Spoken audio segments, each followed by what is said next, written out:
My name's Matt Wiskin. I'm 50% of the Dorset Dart Shop. And I'm Simon Rowell, the other 50% of the Dorset Dart Shop.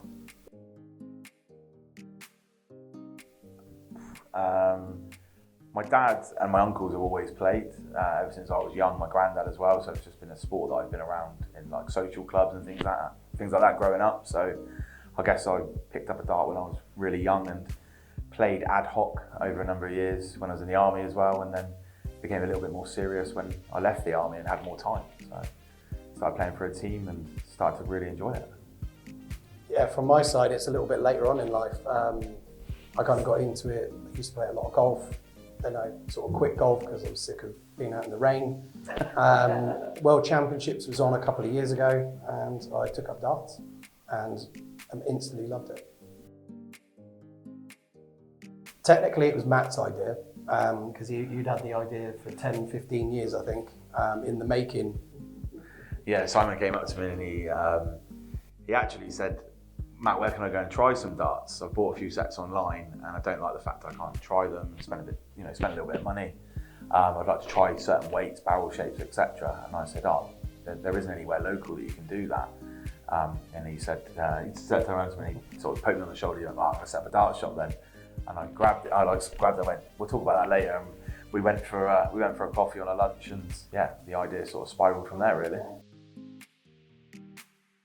So that was November, not last year, was 2026? November 2024 when we first spoke about it, wasn't it? It was, yeah. And then sort of went into December and we spoke pretty much daily, exchanged ideas, looked at what it would take to start, because it's not just buy loads of stock and find premises. There's a lot more that goes into it.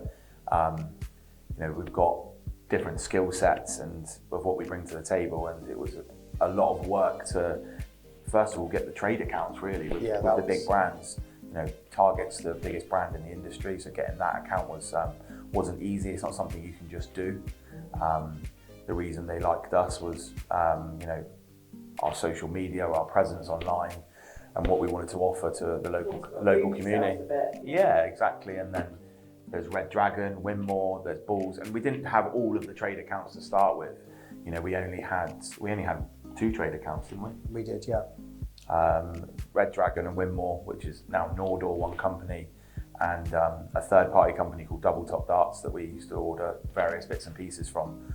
And then as we became bigger and more established, and funds allowed, we sort of branched out to different areas, and that's what Simon does really well, is the relationship building with different companies. I think a lot of it as well, when you talk about the setting it up and what the challenges were, a lot of it came on the fly. So where we thought we were going to put things in the shop, how we were going to lay everything out, it's just been actually on the day going, no, that's not right. I think Simon's point to laying things out in the shop, I remember when we were due to open, weren't we, about a week before, and we put all the stock out, and Simon looked at me and he went, we don't have enough darts, do we? And I went, no, we don't have enough darts to open. No. So there was, not a mistake, but learning number one was, actually we need to buy some more darts before we open, because the stock levels have multiplied in the last 9 months dramatically. You go first. Gerwin Price for me. Nothing better than the Iceman. I've got a few favourite players. Gary Anderson is probably my most favourite player because of how long I've been watching him, but more recently I'd say Nathan Aspinall. I'm a big fan of Nathan Aspinall's. I do like Raymond van Barneveld as well. I remember watching Raymond van Barneveld years and years ago when the Premier League used to come to Bournemouth. And it was just cool seeing him on stage. He was so calm, collective, and the fact he's still playing now at his age is phenomenal. So yeah, probably those 3. Mine's easy. It's Welcome to the Jungle by Guns N' Roses. That's a really good question. I'm not a massive music fan. I like my music, but if I was to pick a walk-on song, it would be probably Living on a Prayer by Bon Jovi.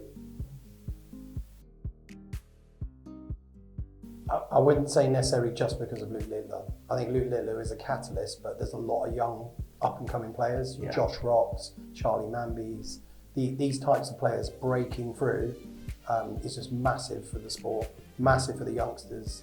It's funny enough, a lot of the youngsters, they're into, you get youngsters in, they're into Phil Taylor fans, you know, and they're 10, 11-year-olds, so it's great to see. But yeah, Luke Littler he's a phenom. I mean, for someone like Luke Littler to get to the world, his debut year, as everybody knows, he got to the World Championship final. The following year he won it, and then he retained it the following year after that. So the last 3 World Championship finals, Luke Littler's been in it from the age of 17 to, I believe, he's 19 now. He's won the Premier League as well. It's not just the World Championships that he's won. You know, that young man's done things that only young children can dream of. But it's what he's given them is the dream can become a reality. No different to when you're a youngster and you play football. You want to be. When I was growing up, it's like you want to be the next David Beckham or Ryan Giggs, and now I'd imagine you want to be the next Lamine Yamal that plays for Spain. And you know, it's who they look up to, and I think, you know, it's a role model. But yeah, it's not just Luke Littler. Yeah, last year the World Championship tickets all sold out at pre-sale for the first time ever. They didn't even make it to general sale. And the same with the Premier League darts. You know, the Premier League is on for 18, 19 weeks. You know, as you guys know, every Thursday. And just to get tickets to any kind of darts event is just as tricky trying to get football tickets. So I think it's the second fastest growing sport in the UK. I think massively. I mean, all the points you mentioned there is having a wide variety, having a fun environment for customers, and a place where they can feel they can try the darts before they buy. That was everything we envisaged at Date. It was almost point number one, and then everything else would cascade under that. So it was important not to lose that identity. Yeah, when we were looking at a premises where we were to have the shop, we wanted a good amount of space. And I remember when we got the keys to the shop, Simon was still working, and I sent him some pictures. I said, it's actually a lot bigger than we remember from when we first saw it, and you know, went through all the legals to get the keys. But I remember this back room that we're filming in now, this, you know, the branding we've got up, which is quite recent. This was the biggest thing for us, was having, you know, we have the board in the main shop, but having another 2 lanes out here where people can go out and feel comfortable and not under too much pressure to throw their darts, and they can come out for as long as they need, as long as they feel happy with the darts they're buying. You know, that's the biggest factor for us, is just customer service and customer excellence, really. Just getting the name out there, isn't it? But we work really well together because, you know, we both have amazing ideas, and you know, we bounce off each other.